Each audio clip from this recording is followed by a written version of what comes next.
আসসালামু আলাইকুম, welcome to ইয়াদ নোস ওয়াই। আজকে আমরা দেখবো ম্যাগনেটিক ফিল্ড রিলেটেড একটা ম্যাথ। তোমাকে যদি একটা সার্কিট দেওয়া থাকে যেটা কারেন্ট ফ্লো হচ্ছে এভাবে, আর তোমাকে বলা হয় যে এখানে যে সরলরেখার মতো তারগুলো আছে এগুলো সেমাই ইনফাইনাইট, তার মানে এটার একটা মাথা সীমিত, অন্য মাথা অসীম পর্যন্ত যাচ্ছে, আর একটা সেকশন হচ্ছে বৃত্তাকার, মানে সার্কেলের একটা অংশ। এখন আমাকে জিজ্ঞেস করছে এই পয়েন্টটাতে ম্যাগনেটিক ফিল্ডের মান কত। তার মানে বেসিক্যালি আমাকে যেটা করতে হবে, আমি যদি স্টেপ ওয়াইজ চিন্তা করি, আমাকে প্রত্যেকটা তারের মতো অংশের কন্ট্রিবিউশন বের করা লাগবে, যে প্রত্যেকে কি পরিমাণ ম্যাগনেটিক ফিল্ড এই পয়েন্টটাতে জেনারেট করতেছে।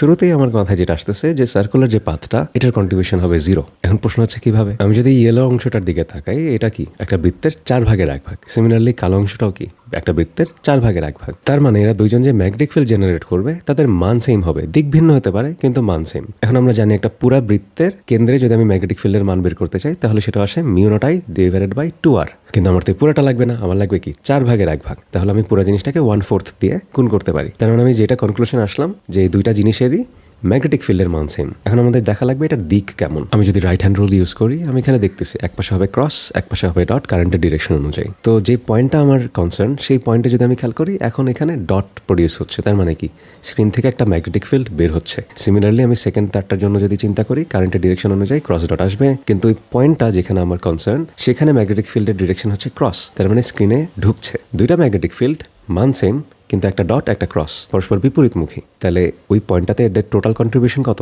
0। মানে বেসিক্যালি আমি একটা কারেক্টটা দিয়ে বিয়োগ করলাম, অ্যালজেব্রিক সাম। তার মানে এই দুইটা তারের আসলে দিন শেষে ওই পয়েন্টে ম্যাগনেটিক ফিল্ডের কোনো কন্ট্রিবিউশনই নেই। তার মানে ওইটা আমি আপাতত ম্যাগনেটিক ফিল্ডের সাপেক্ষে না চিন্তা করলেই পারতেছি। এখন এই দুইটা তারের কথা যদি চিন্তা করি, তুমি যদি খেয়াল করো, আমরা যে পয়েন্টটা নিয়ে কনসার্ন, এই পয়েন্টটা তার দ্বয়ের অক্ষের উপর আছে একদম। যেহেতু অ্যাক্সেসের উপর আছে, আমি ম্যাগনেটিক ফিল্ডের কোনো কন্ট্রিবিউশন আসলে দিন শেষে পাবো না। এখানে হবে B=0। তার মানে এই দুইটা তার নিয়ে আমার কনসার্ন নাই। আমাদের এখন শুধু চিন্তা করা লাগবে এই দুইটা তার নিয়ে। এখন এই দুইটা তার একটু ইন্টারেস্টিং। তুমি যদি খেয়াল করো, এই বিন্দুটা তার দ্বয়ের একদম যে লাস্ট মাথা ওই বরাবর আছে, তাই না?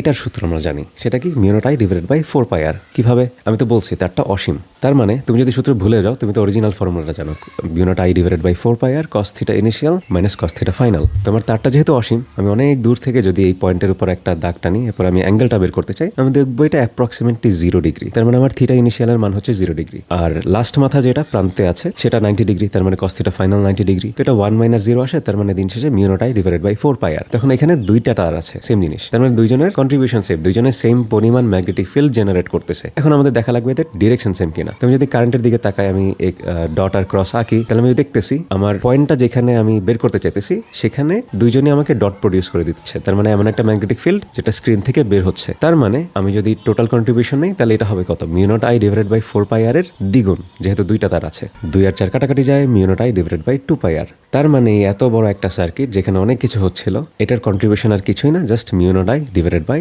2πr। আর এখানে মেইনলি কন্ট্রিবিউট করছে তোমার এই দুইটা তার। যদি অন্যগুলা তারের অ্যাক্টিভ কি বলে ম্যাগনেটিক ফিল্ড জেনারেট করা লাগতেছে, কারণ নাইলে তো একজন আরেকজনকে ক্যান্সেল আউট করতো না, কিন্তু ওভারঅল যে ইফেক্টটা সেটা just mu naught I divided by 2πr, যেটা মেইনলি আমাদের এই দুইটা তার দিচ্ছে আর কি। এখন একটা জিনিস খেয়াল করো, এই সূত্রটা কিন্তু পরিচিত। এটা আমরা কোথায় দেখছি? একটা তারের মধ্য দিয়ে, অসীম একটা তারের মধ্য দিয়ে যদি কারেন্ট ফ্লো হয়, তাহলে একটা নির্দিষ্ট দূরত্বে ম্যাগনেটিক ফিল্ডের মান যদি বের করতে চাই, সেটা হবে mu naught I divided by 2πr। তার মানে পুরা সার্কিটটা ইকুইভ্যালেন্ট টু যদি আমি পয়েন্টটাকে একটা তারের পাশে রাখলাম যেটা অসীম, একই এফেক্ট পাইতো, আর কিছুই না। তোমরা যদি আরো জানতে চাও, তোমরা আমার একাডেমিক কোর্সে ভর্তি হতে পারো, ডিটেলস লিঙ্কে দেওয়া আছে, বা আমাকে হোয়াটসঅ্যাপ করতে পারো এই নাম্বারটাতে। আনটিল দেন, আল্লাহ হাফেজ।